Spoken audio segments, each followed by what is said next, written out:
The debate में आपका स्वागत है। आज हम ग्रोथ और डेवलपमेंट यानी वृद्धि और विकास के आइडिया पर बात करने वाले हैं। ये किसी भी टीचर ट्रेनिंग, खासकर सीडेट के लिए एक बहुत ही ज़रूरी टॉपिक है। सोर्स मटेरियल भी इसी की तरफ इशारा करता है। तो आज का सवाल सीधा है, इंसान की तरक्की को हम आखिर समझें कैसे? क्या ये सिर्फ ग्रोथ है, मतलब शरीर का बढ़ना, हाइट और वेट का बढ़ना जो एक उम्र पर आकर रुक जाता है, या फिर ये डेवलपमेंट है, एक कहीं ज्यादा गहरी, पूरी जिंदगी चलने वाली प्रोसेस? मेरा मानना है कि ग्रोथ यानी शारीरिक और जैविक तैयारी ही वो नींव है जिसके बिना डेवलपमेंट की इमारत खड़ी ही नहीं हो सकती। और मैं इसे बिल्कुल अलग तरह से देखती हूँ। मेरे हिसाब से डेवलपमेंट एक बहुत बड़ी जिंदगी भर की यात्रा है और ग्रोथ तो बस उस यात्रा का पहला पड़ाव है। कह सकते हैं पहला चैप्टर, पूरी कहानी नहीं। ठीक है, तो बात शुरू करते हैं। देखिए, मेरे दलील बहुत साफ है। डेवलपमेंट को समझने के लिए ग्रोथ की जो सेंट्रल रोल है उसको मानना ही पड़ेगा। ग्रोथ एक ऐसी प्रोसेस है जिसे हम नाप सकते हैं सेंटीमीटर में, किलोग्राम में। ये काफी हद तक हमारे जीन्स से तय होती है और इसका एक सेट पैटर्न है। एक बच्चा पहले अपना सिर संभालता है, फिर बैठता है, फिर घुटनों के बल चलता है और आखिर में खड़ा होता है। ये कोई इत्तेफाक नहीं है, ये सीधे सीधे उसके नर्वस सिस्टम और मसल्स की ग्रोथ का नतीजा है। इसे आप कंप्यूटर के हार्डवेयर की तरह समझ सकते हैं। जब तक आपके पास एक मजबूत प्रोसेसर, अच्छी रैम और एक मदरबोर्ड ना हो, आप दुनिया का सबसे एडवांस सॉफ्टवेयर भी नहीं चला सकते। इसी तरह भाषा सीखने या मुश्किल सवाल हल करने जैसे कॉम्प्लेक्स डेवलपमेंट तब तक नामुमकिन है जब तक हमारा दिमाग, हमारा हार्डवेयर एक खास लेवल तक मैच्योर ना हो जाए। इसीलिए मैं कहता हूं कि ग्रोथ वो पहली शर्त है जो डेवलपमेंट का दरवाजा खोलती है। एक मिनट, आपने हार्डवेयर की बात की जो एक दिलचस्प एनालॉजी है, पर मुझे लगता है ये तस्वीर को अधूरा छोड़ देती है। आपके तर्क में एक तरह की जैविक मजबूरी झलकती है, जैसे सब कुछ पहले से तय है। मेरे लिए डेवलपमेंट एक जिंदगी भर चलने वाला सॉफ्टवेयर अपडेट है। हार्डवेयर यानी ग्रोथ एक उम्र के बाद बनना बंद हो जाता है, लेकिन सॉफ्टवेयर यानी डेवलपमेंट तो हम मरते दम तक अपडेट करते रहते हैं। डेवलपमेंट सिर्फ शरीर के बढ़ने तक सीमित नहीं है, इसमें हमारी सोच, हमारे जज्बात, समाज को समझने का तरीका, सही गलत की हमारी समझ, ये सब शामिल हैं। और आप किसी की समझदारी या हिम्मत को इंच या किलो में तो भी नहीं नाप सकते हैं ना। एक 60 साल का इंसान शारीरिक तौर पर नहीं बढ़ रहा, लेकिन वो एक नई भाषा सीख सकता है, एक नया हुनर सीख सकता है, या जिंदगी को लेकर अपनी सोच को और गहरा कर सकता है। ये है असली डेवलपमेंट। ग्रोथ तो सिर्फ कच्चा माल देती है, डेवलपमेंट वो कारीगरी है जो उस माल से जिंदगी भर चलती रहती है। कारीगरी के लिए भी मजबूत कच्चे माल की जरूरत होती है। आपने सॉफ्टवेयर की बात की, लेकिन वो सॉफ्टवेयर चलता तो हार्डवेयर पर ही है।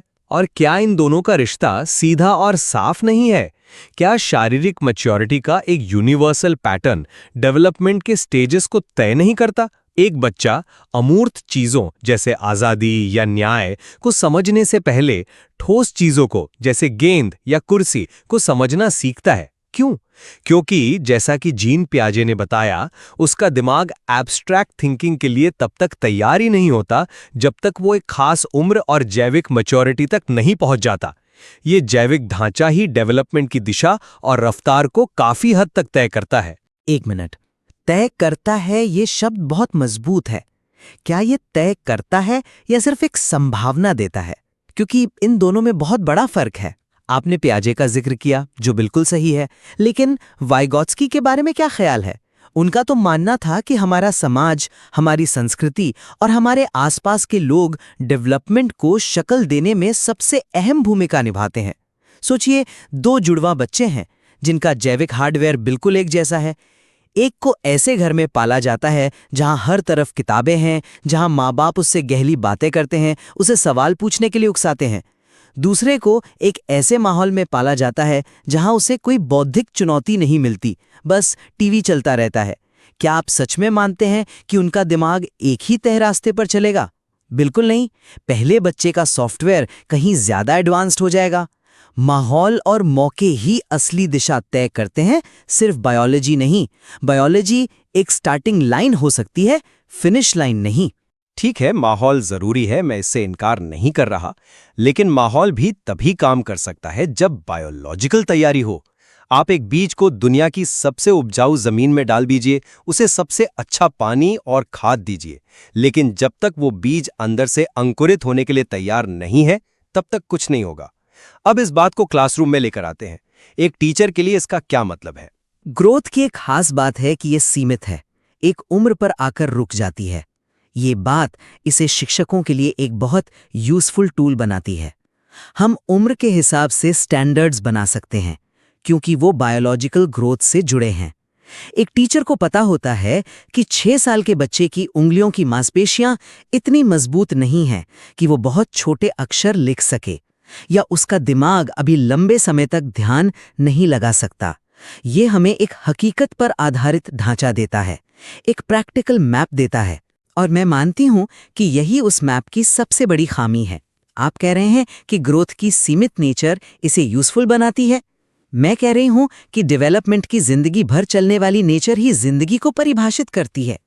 आप जब उम्र के हिसाब से बच्चों को स्टेजेस में बांटते हैं तो आप उनकी असलियत को छोटा कर देते हैं। तो हम बच्चों को औसत के पिंजरे में बंद कर रहे हैं, जबकि हर बच्चा अपनी अलग उड़ान भरने की क्षमता रखता है। डेवलपमेंट कोई सीधी सपाट हाईवे नहीं है, ये तो पगडंडियों और अनजान रास्तों से भरा जंगल है, जहां हर कोई अपनी रफ्तार से, अपने तरीके से मंजिल तक पहुंचता है। किशोरावस्था के बाद शारीरिक ग्रोथ रुक जाती है, तो क्या तरक्की भी रुक जाती है? क्या एक 40 साल का इंसान ज्यादा समझदार, ज्यादा इमोशनली इंटेलिजेंट नहीं बन सकता? बिल्कुल बन सकता है। डेवलपमेंट कभी नहीं रुकता। मैं ये नहीं कह रहा कि तरक्की रुक जाती है, बल्कि ये कह रहा हूं कि तरक्की की शक्ल बदल जाती है और वो उसी नींव पर खड़ी होती है जो ग्रोथ के दौरान बनी थी। ठीक है, ये तो हुई थ्योरी की बात, लेकिन अगर मैं एक टीचर हूं जो कल क्लास में जा रहा है, तो इस बहस के मेरे लिए क्या मायने हैं? मेरे लिए एक शिक्षक के तौर पर यह समझना सबसे जरूरी है कि किसी खास उम्र में बच्चे शारीरिक और दिमागी रूप से क्या करने में सक्षम हैं। आप एक 5 साल के बच्चे से एब्स्ट्रैक्ट अलजेब्रा समझने की उम्मीद नहीं कर सकते, क्योंकि उसका दिमाग अभी उस लेवल तक पहुंचा ही नहीं है। दिमाग में माइलिनेशन जैसी प्रक्रियाएं होती हैं। आसान भाषा में कहें तो दिमाग की तारों पर एक तरह की इंसुलेशन चढ़ती है, जो संदेशों को तेजी से भेजने में मदद करती है। ये एक तय बायोलॉजिकल टाइम टेबल पर होता है। जब तक ये नहीं होता, कुछ मुश्किल दिमागी काम मुमकिन ही नहीं है। बच्चे की इस कुदरती समय सारणी का सम्मान करना, उसे नजरअंदाज करना नहीं है। मैं आपकी बात समझती हूँ, लेकिन मुझे डर है कि ये नजरिया शिक्षकों को बच्चे की पूरी क्षमता देखने से रोकता है। जब हम उम्र के हिसाब से सही यानी डेवलपमेंटली अप्रोप्रिएट कहते हैं, तो हम अक्सर औसत की बात कर रहे होते हैं। लेकिन कोई भी बच्चा औसत नहीं होता। हर बच्चा यूनिक है। सिर्फ उम्र के स्टैंडर्ड्स पर ध्यान देने के बजाय शिक्षकों को एक ऐसा माहौल बनाने पर ध्यान देना चाहिए जो हर बच्चे को चैलेंज करे, उसे आगे बढ़ने के लिए प्रेरित करे। डेवलपमेंट सिर्फ जैविक तैयारी का इंतजार नहीं करता, ये चुनौती और माहौल से पैदा होता है। ब्रूनर ने स्पाइरल करिकुलम का आइडिया दिया था, जहां मुश्किल आइडियाज भी बच्चों को आसान तरीके से सिखाए जा सकते हैं और बाद में उन्हीं आइडियाज पर और गहराई से बात की जा सकती है। ये इस सोच को चुनौती देता है कि हमें बच्चे के तैयार होने का इंतजार करना होगा। शायद तैयारी उस अनुभव से ही आती है जो हम उन्हें देते हैं। मैं एक समृद्ध माहौल के महत्व से पूरी तरह सहमत हूं, लेकिन वो माहौल भी जैविक हदों के अंदर ही काम करता है। आप एक कैटरपिलर को उड़ने के लिए कितना भी प्रेरित करें, वो तब तक नहीं उड़ सकता जब तक वो तितली में तब्दील न हो जाए। ये एक बायोलॉजिकल प्रोसेस है। शिक्षक का काम उस जैविक हकीकत के साथ काम करना है, उसके खिलाफ नहीं। हमें बच्चे को वहां मिलना होगा जहां वो है, न कि वहां जहां हम चाहते हैं कि वो हो। ये धैर्य और सम्मान का मामला है। मुझे लगता है कि कैटरपिलर का उदाहरण यहाँ थोड़ा गुमराह करने वाला है, क्योंकि यह इंसान के दिमाग की सबसे बड़ी खूबी उसकी प्लास्टिसिटी यानी बदलने और ढलने की क्षमता को कम आंकता है। हमारा दिमाग कोई पत्थर की लकीर नहीं है। अनुभव और सीखने से ये शारीरिक रूप से बदलता है। दिमाग में नए कनेक्शंस बनते हैं। तो ये एक 2-वे स्ट्रीट है। बायोलॉजी अनुभव को प्रभावित करती है, लेकिन अनुभव भी बायोलॉजी को शक्ल देता है। डेवलपमेंट को सिर्फ ग्रोथ का नतीजा मानना इस डायनामिक रिश्ते को अनदेखा करना है। ये शिक्षकों को एक पैसिव रोल में डालता है, बस इंतजार करो जब तक बच्चा तैयार ना हो जाए। मैं एक ज्यादा एक्टिव रोल की वकालत करती हूँ। ऐसे अनुभव बनाओ जो तैयारी को जन्म दें और डेवलपमेंट को रफ्तार दे। अंत में मेरा पक्ष यही है, कि ग्रोथ वो ठोस जमीन है, वो नींव है जिसके बिना डेवलपमेंट की शानदार और पेचीदा इमारत खड़ी नहीं हो सकती। ये एक तयशुदा, नापने योग्य और बुनियादी प्रक्रिया है जो डेवलपमेंट के लिए ज़रूरी शर्तें और ढांचा तैयार करती है। चाहे हम सोचने की क्षमता की बात करें या अपने जज्बातों पर काबू पाने की, ये सब एक मैच्योर और काम करने वाले नर्वस सिस्टम पर निर्भर करते हैं जो ग्रोथ का ही नतीजा है। इसे कम आंकना डेवलपमेंट की असलियत को ना समझना है। ये शुरुआती बिंदु भी है और लंगर भी। और जबकि मैं उस जैविक जमीन के महत्व को मानती हूँ, मेरा तर्क ये है कि डेवलपमेंट एक कहीं ज्यादा बड़ी, गतिशील और जिंदगी भर चलने वाली प्रक्रिया है। ग्रोथ हमें सिर्फ एक क्षमता देती है, एक संभावना। लेकिन उस क्षमता का क्या होता है, ये हमारे अनुभवों, हमारी तालीम, हमारी संस्कृति और हमारे अपने फैसलों पर निर्भर करता है। डेवलपमेंट को सिर्फ ग्रोथ के दायरे में बांधना इंसान की क्षमता की विशालता और खूबसूरती को नज़रअंदाज करना है। असली तरक्की सीखने, अनुभव करने और लगातार ढलने से होती है, न कि सिर्फ एक बायोलॉजिकल टाइम टेबल के पूरा हो जाने से।